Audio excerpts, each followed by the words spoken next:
এই ভদ্রমহিলা এক দুঃসাহসিক কাজ করছেন। একটি মা জীবন্ত আগ্নেয়গিরি, সক্রিয় আগ্নেয়গিরির উম একেবারে কাছে চলে গেছেন আরকি। আ উম খুব কাছে গিয়ে তার ধূমোদগিরণ দেখছেন।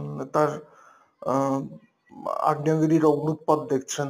উম আ এবং খুব অত্যন্ত বিপজ্জনক একটা জায়গায় রয়েছেন। কারণ আমরা জানি যে আগ্নেয়গিরি থেকে যে লাভা বেরিয়ে আসে, আম সেটা কখন কতদূর যাবে আ তার কোনো রকম ভবিষ্যৎবাণী সম্ভব না।